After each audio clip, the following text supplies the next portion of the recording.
Okay. That was actually faster than last time. We're learning. Good. Okay. So I think you've gotten a flavor for what the Social Progress Index is about. And I know you've heard that we have calculated a Social Progress Index not only for India as a whole, which I'll show you, but also the states. And the aspiration is to go even further, to even smaller units, because social conditions vary dramatically, even, in close-by areas. And but let me back up and take this opportunity to talk about what this effort is all about, why we've done it, and why it's important. And I hope that all of you can help us disseminate the idea, participate in using these tools and this data to drive faster progress. There's nowhere than India, nowhere more important than India to apply this work, because this country has a phenomenal challenge in terms of bringing up social conditions for so many of the citizens. But the basic idea of the social progress sort of emerged from all of the work that I had been doing on economic development, and I think there was an increasing understanding that economic development alone was not an adequate measure of success of any society or any country or any region. And there's sort of a movement to move beyond GDP and not just measure GDP and economic factors, but to go beyond GDP, to encompass a broader set of factors in ranking and rating and measuring success. But we were convinced that the efforts to move beyond GDP had been inadequate. One of the major efforts, for example, is the work to measure happiness. You're probably aware now that there's a lot of countries and a lot of places are measuring happiness. And what they do is they survey citizens and ask a set of questions, and the basic idea is, are you happy? And the idea is that, that ultimately is a pretty powerful indicator of people's lives and what they think of their lives. We had a problem with that because although it's interesting to know what they say about happiness, what do you make of it? What if people say they're unhappy? What do you do? What we really need to understand is the underlying causes of people feeling well-being, of people feeling connected to their community. And just by getting the summary measure, are you happy, that's kind of interesting, and it's gotten a lot of attention, frankly. One of my students, who is now the Prime Minister of Bhutan, has really led this happiness work, and I'm proud of him. I'm glad he did it, but ultimately we felt we needed to do more. So we set out to create a comprehensive framework for actually measuring the progress of a society that was holistic. So much of social issues are siloed. This group worries about education, this group worries about inclusion of women, this group worries about health, this group worries about environmental questions. The social sector is very siloed. And there's never really been any systematic way to try to bring it all together in an overall framework to sort of measure the health of a society. And we set out to try to address that issue with an ambition to build this framework and populate this framework with data, the best available data we could find in the world, and do it for every country if we could. And our aspiration was that we'll start with countries because that's where there's a lot of data, But ideally, the aspiration was to go deeper into states, into regions, into cities, even into neighborhoods and communities. Because every level of leadership needs this data. We need to understand our outcomes. But there's no such data available. So it had been, every social issue had been advancing their cause. And there was no way of setting priorities about, well, are the health issues more important than the water issues? There was really no way of even discussing that, except sort of philosophically or ideologically, or what do you care the most about, rather than what's really in need of more work in this particular country at this particular moment of time. So the basic idea is that economic development is important, and raising the level of GDP per capita and the per capita income of citizens is really important, but it's not everything. We also have to worry about the factors that lead to a better life for individuals and for a society. And we're pretty sure, and the historical assumption had been that if you get the economic part right, the social progress part takes care of itself. If you have the resources from economic prosperity, then you can deal with all the other issues. But I think from our experience who've been working actively in the field, we weren't so sure that it was automatic, or it was only a one-way relationship. In fact, the more we thought about it, and I talked about this with you this morning when we were talking about competitiveness, the more I had spent 20 years working on competitiveness, the more convinced I was that if we really wanted to understand competitiveness, we couldn't stop with just economic factors and economic policy. We had started to add in this notion of human development and so forth, and thinking about competitiveness. But we understood that we have to even go farther. And clearly there's a feedback loop. And clearly, if you want to carry your economic development forward, unless society and social progress is moving along with you, eventually that becomes the constraint.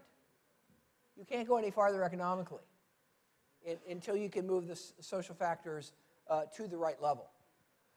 So out of this perspective and this framework came this idea of the Social Progress Index. And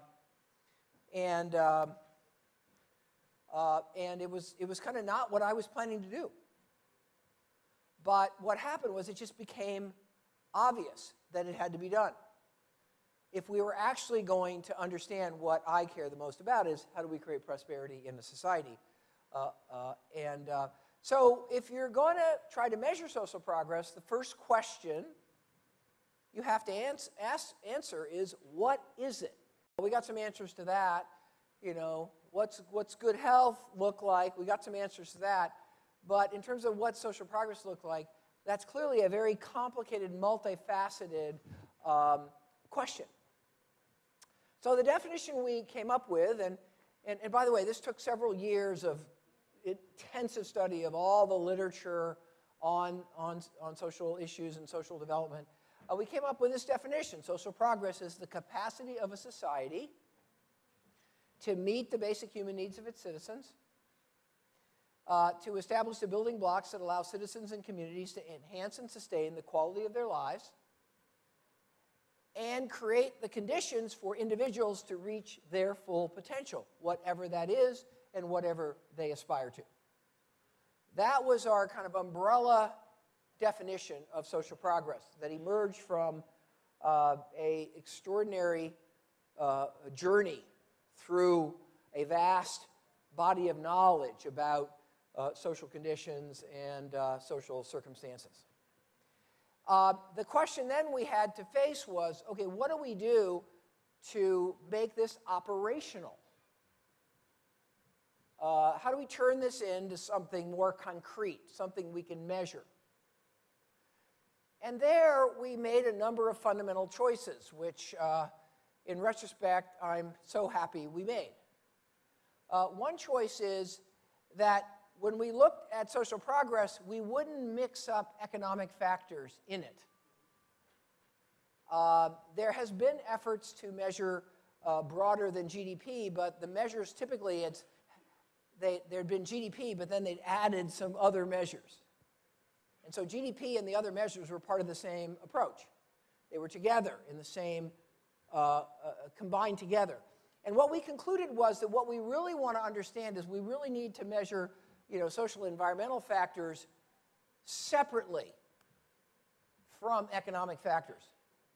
Because one of our critical goals was to look at the relationship between economic and social. And if we mix them together, then we couldn't do that. And it turns out that this effort, the Social Progress Index, was really the first ever effort to do that.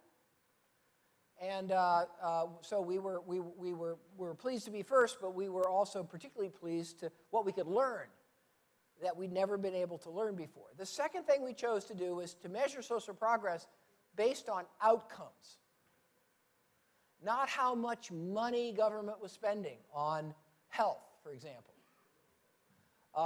Outcomes, actual measures of the conditions, human condition, the lived condition of citizens. I think, again, I think that's been a very powerful decision. Because outcomes are what matters. Not how hard you tried, not how much money you spent. In fact, one of the things that we are starting to understand more and more now as this effort continues is what's the relationship between how much you spend and what outcomes you get. And what we're finding is it's not just spending. It's actually how you do it, how you go about it. And so we're starting to get a lot of insight into how you efficiently achieve good social outcomes. And because we're now looking at 133 countries, we can do some interesting comparisons, and I'll talk about that in a minute. We wanted a framework that was relevant to every country of all stages of development. Most of the efforts to measure social circumstances historically have been focused on lower income countries, but we were equally interested in the full range of economies all the way to the wealthiest. So you'll see that data in a minute. And then we wanted this whole effort to be actionable. That is, we wanted it to be not just theoretical or not just the data, but we wanted it to be something that we could use to learn how to do it better, to set priorities. So this led to a very defined structure. And you may have seen just a little flash of it before the panel, but this is kind of the broad framework for the index. Again, the three fundamental dimensions: basic human needs, foundations of well-being, and opportunity, and then under each one, a number of sort of critical areas within that general theme that the literature and all the academic work that's been done in this area suggested were the key dimensions. And you can see these are very broad.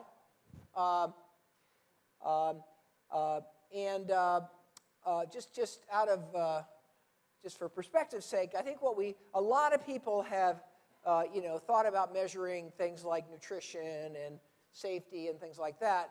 What we actually found were very unique about our effort was actually measuring opportunity. And really that had not been something that people had really focused on in terms of certainly measurement in this space. Now get ready for your eye test. So this takes the framework and populates it with all the indicators in each of these areas that have been suggested as being important and relevant and where there is data that we trust.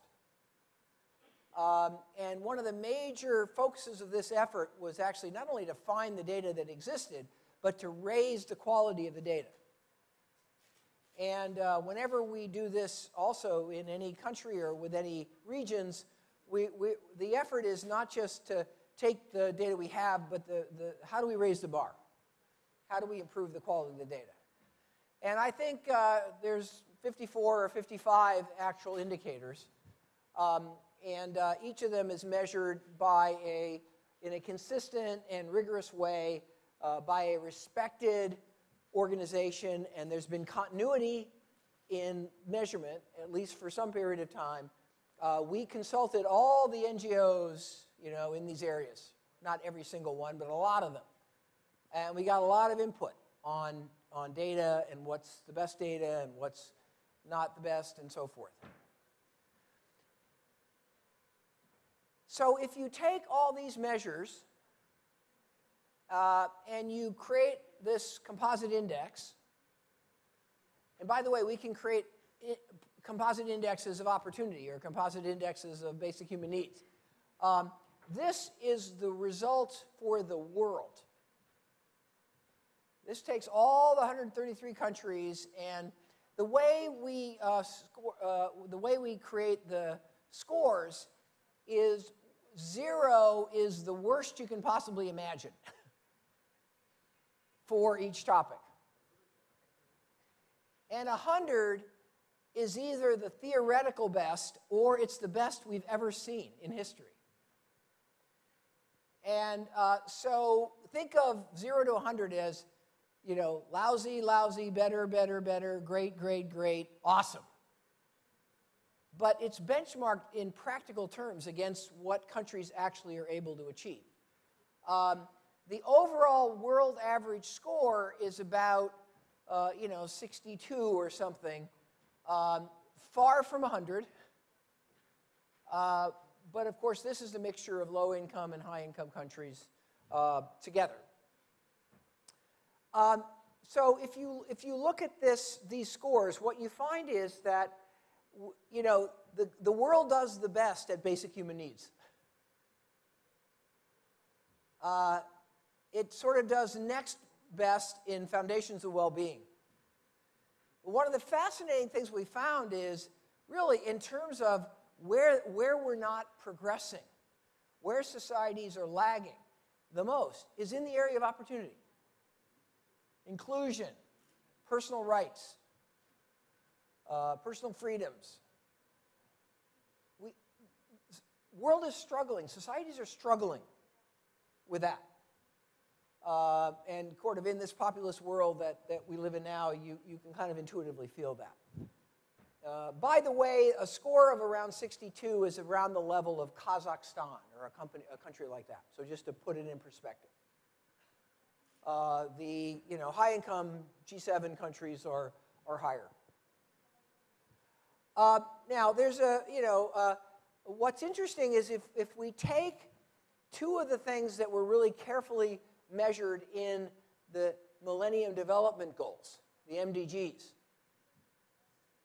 performance is good.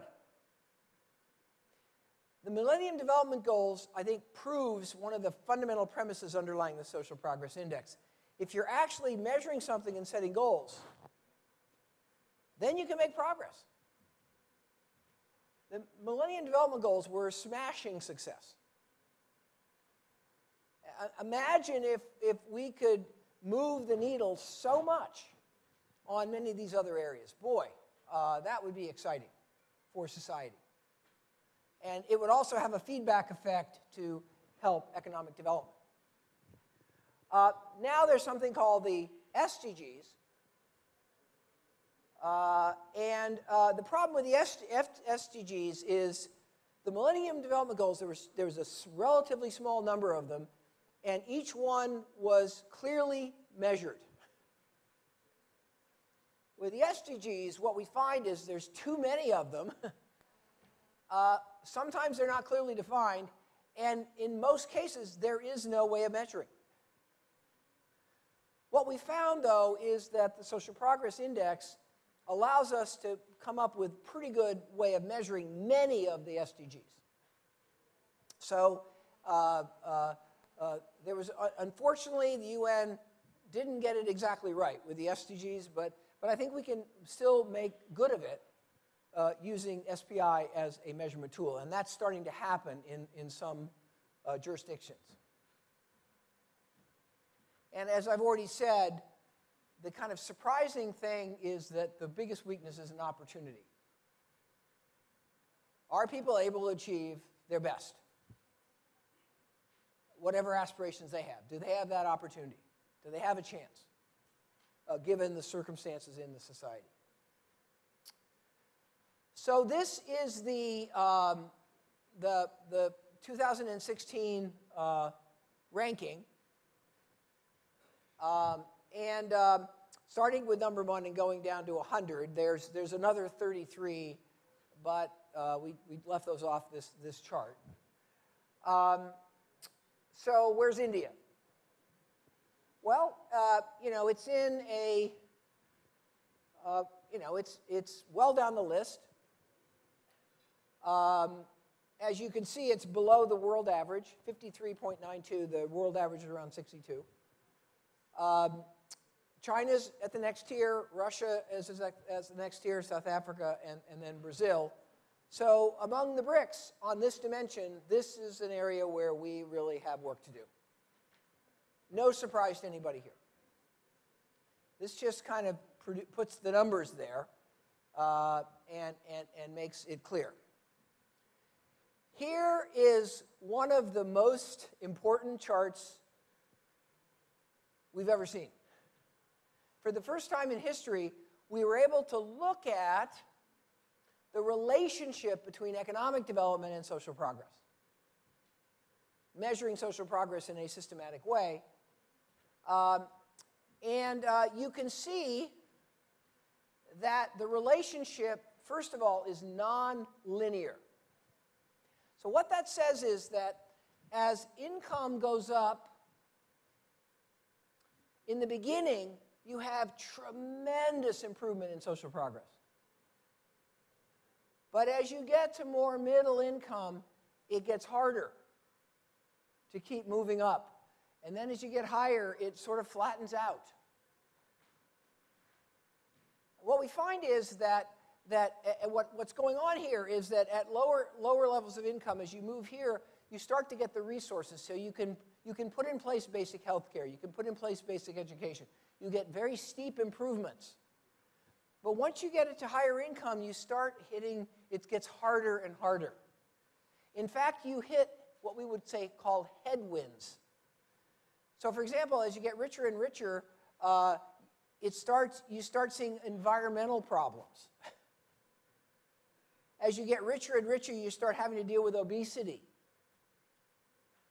and health issues like that really are not as important at lower levels of income. And the net result is that the curve kind of flattens out. India is still in the fairly steep part of the curve, but of course we got a long way to go to actually get the society to the place where we'd like to get it. We see India is roughly tracking its income. We see, so if you're a little bit below the line, that means that your social progress is a little bit below where your income would suggest it could be or should be. But look at, well, let me just click. Look at the other BRICS. China is well below on social progress where it should be given its income. And it'll be no surprise to any of you, but the reason is things like some pollution and opportunity. The Chinese system is a system where opportunity is limited in a variety of ways. Russia is even farther below the performance. It's underperforming its income. Its income would say it should be way up here. But its actual social conditions are well below. South Africa is pretty much close to the line. Brazil is just a little tiny bit above the line, not significantly different. Okay? So we never, ever been able to see this relationship. And we can also look at the relationship for each of the underlying components. And what we find is the strongest correlations with income are things like, basic human needs and basic health care and things like that. And the weak correlations are areas like personal safety, inclusion, things like that, which are cultural, which are historical, which are really hard to change. So we've gotten some real insights into how social progress develops, what are the barriers, and we're also in a position now to benchmark every country. Where are you doing well? Where are you not doing so well?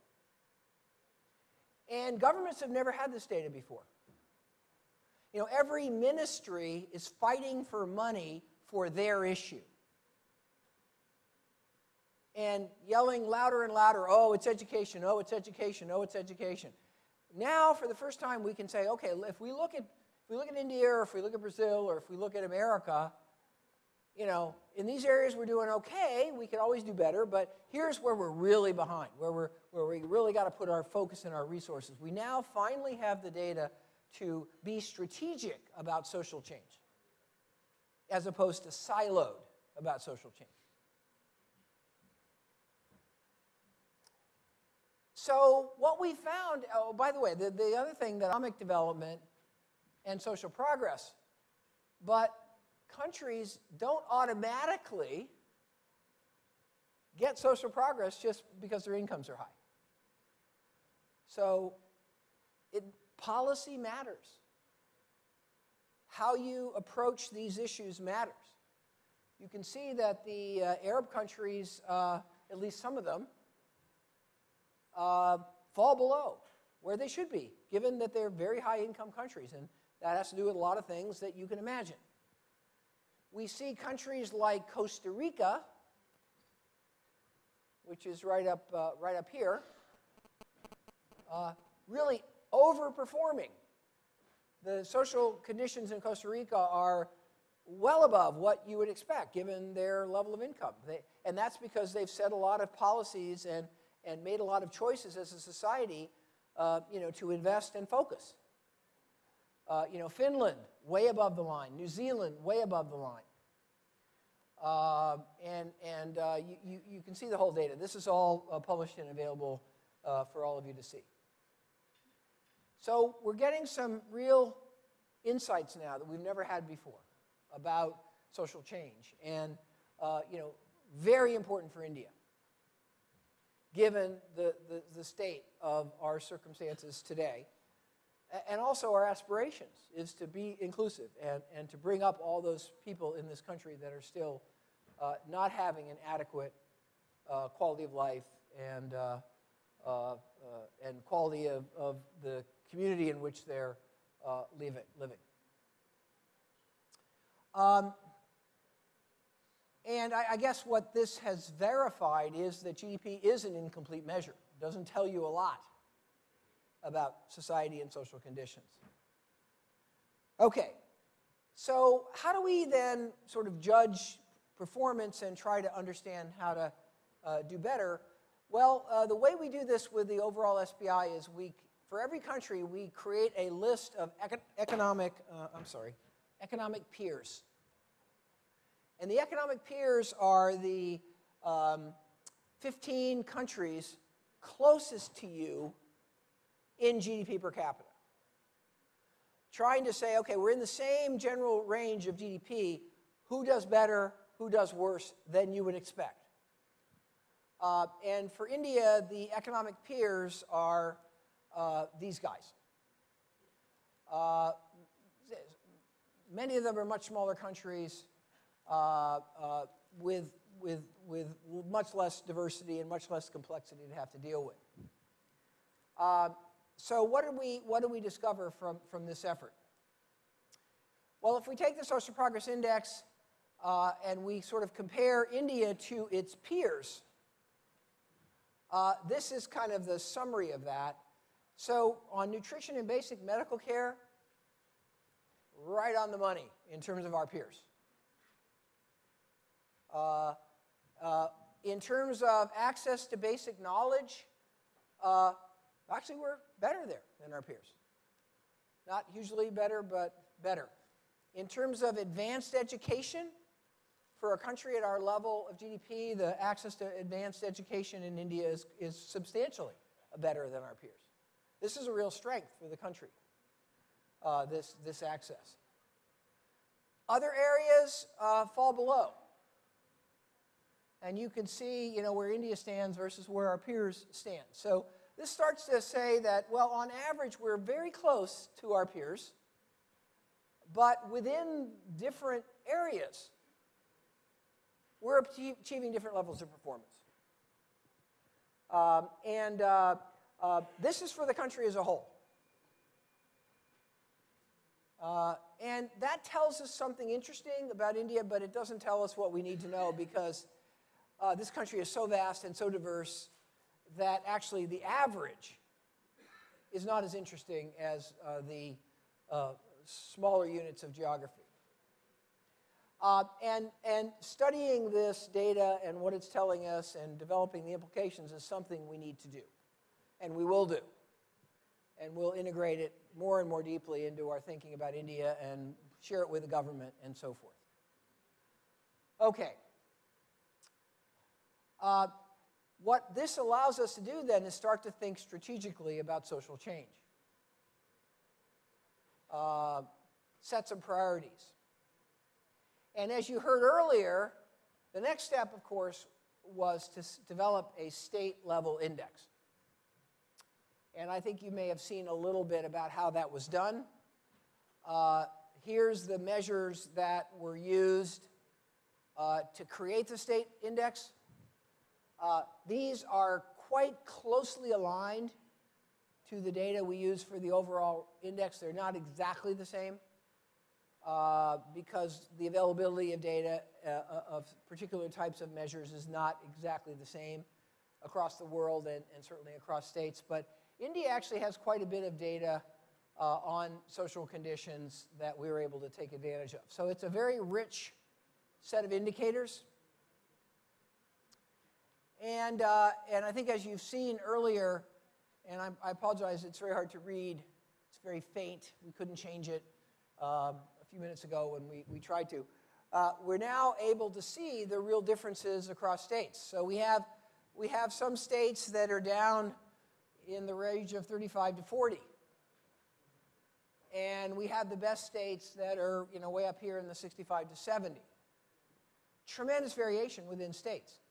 My prediction is if we look even within states, we're going to see a big variation as well. But all of a sudden, we now have a tool with which to really benchmark, to set some priorities in terms of where we're doing better, what's urgent, what's okay, we can wait a little bit, let's focus on the urgent stuff first. We have a tool. And I know that's what you've been talking about, and what we hope to do is we are releasing this, as we speak. We will be deeply engaged with government leaders to bring this information to bear on the process. This government is quite metric-oriented, very outcome-oriented, as I learned again in my conversation with the Prime Minister a little while ago. And this is precious data that's never existed before. So that is what the Social Progress Index is all about. I know you had a very interesting panel. I only wish I knew what you were talking about, so I could not repeat it. But hopefully this gives you the big picture of what we're trying to do.